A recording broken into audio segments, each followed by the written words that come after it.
saya akan menjelaskan tentang konsep clustering. Menurut Tan, clustering adalah sebuah proses untuk mengelompokkan data ke dalam beberapa klaster atau kelompok, sehingga data dalam satu klaster memiliki tingkat kemiripan yang maksimum dan data antar klaster memiliki kemiripan yang minimum. Karakteristik terpenting dari hasil clustering yang baik adalah suatu instance data dalam suatu cluster lebih mirip dengan instance lain di dalam clustering tersebut daripada dengan instance di luar dari clustering itu. Ukuran kemiripan mempengaruhi perhitungan dalam menentukan anggota suatu cluster. Selain kemiripan antar data dalam suatu cluster, clustering juga dapat dilakukan berdasarkan jarak antar data atau cluster yang satu dengan yang lain. Ukuran jarak merupakan kebalikan dari ukuran kemiripan, di mana penggunaannya berdasarkan pada tipe data yang akan dikluster.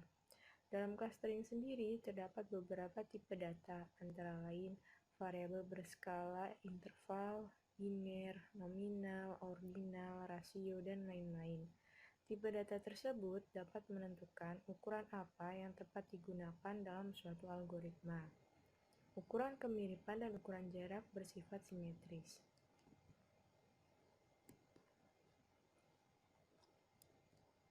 Selanjutnya, untuk kelebihan clustering pada metode Cummins. Nah, kelebihan yang utama yaitu umum digunakan. Yang kedua, mudah diadaptasi sehingga sangat fleksibel.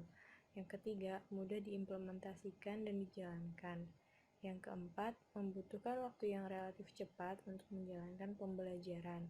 Yang kelima, menggunakan prinsip yang sederhana, di mana dapat dijelaskan dalam non-statistik. Sedangkan untuk kekurangan clustering sendiri pada metode Cummins, yaitu yang pertama, jika terdapat banyak titik data, maka perhitungan dan pencarian titik terdekat membutuhkan waktu yang lama. Yang kedua, sebelum algoritma dijalankan, K buah titik diinisialisasi secara random, sehingga pengelompokan data yang dihasilkan dapat berbeda-beda. Jika nilai random untuk inisialisasinya kurang baik, maka pengelompokan yang dihasilkan menjadi kurang optimal. Yang ketiga, dapat terjebak dalam masalah yang disebut course of dimensionality. Hal ini terjadi jika data pelatihan memiliki dimensi yang sangat tinggi. Misalnya, jika data pelatihan terdiri dari 2 atribut, maka dimensinya adalah 2 dimensi.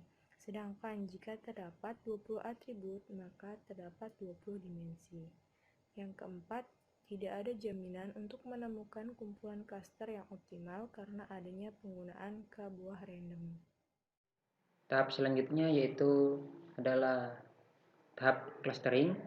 Sebelum kita masuk ke dalam tahap clustering, yang harus kita siapkan pertama yaitu data. Ketika tidak ada data, maka kita tidak akan bisa mengkelaskan. Nah, ini adalah data yang kami kumpulkan. Itu ada data set dan tugas 3.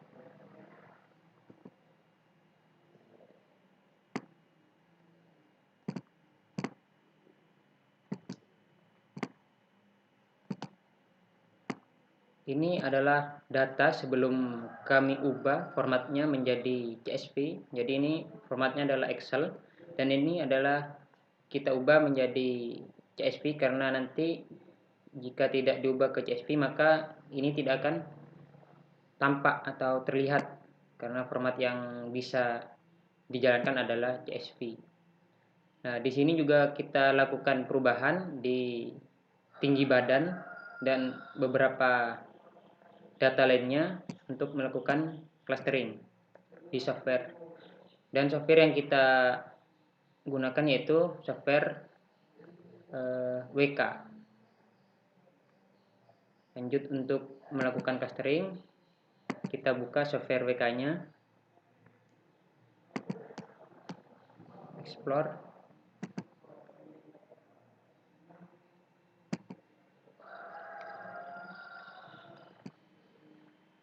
lalu kita pilih open file, kita cari di mana kita simpan. Saya simpan di semester 7. ml.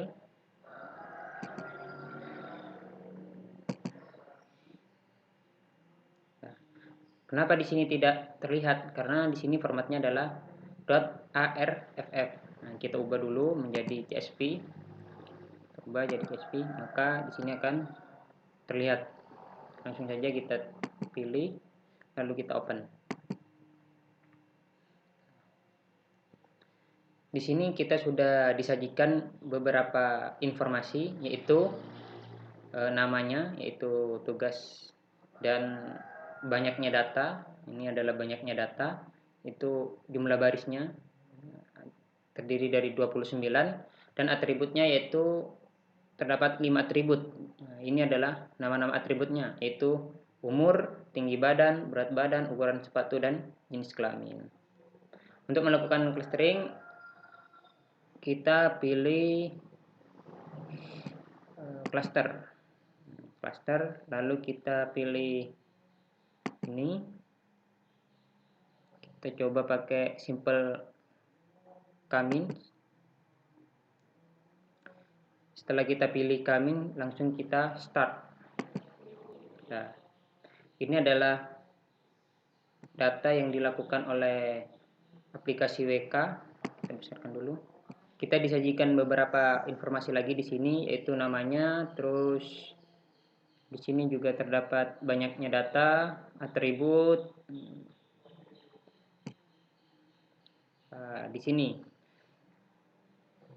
terdapat cluster. Cluster ini cluster pertama, yaitu cluster random. Random di sini pemilihannya secara random. Jadi cluster 0 yaitu perempuan dan 1 itu laki-laki. Setelah dilakukan, maka finalnya seperti ini. Dan hasilnya untuk yang terakhir yaitu terdapat 2 cluster, yaitu 0 dan 1. Coba kita lihat untuk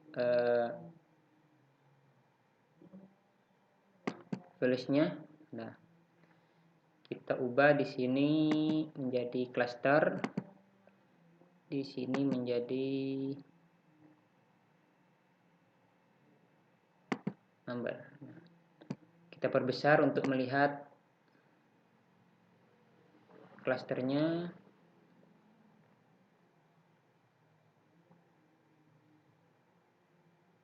Ini menggunakan Kamin. Coba kita pakai cluster yang lain. Kita coba.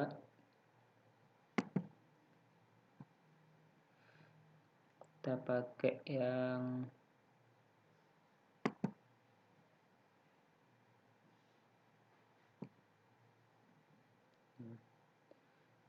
di sini klasternya 2 klaster juga. Kita coba pakai yang average. Lalu kita oke.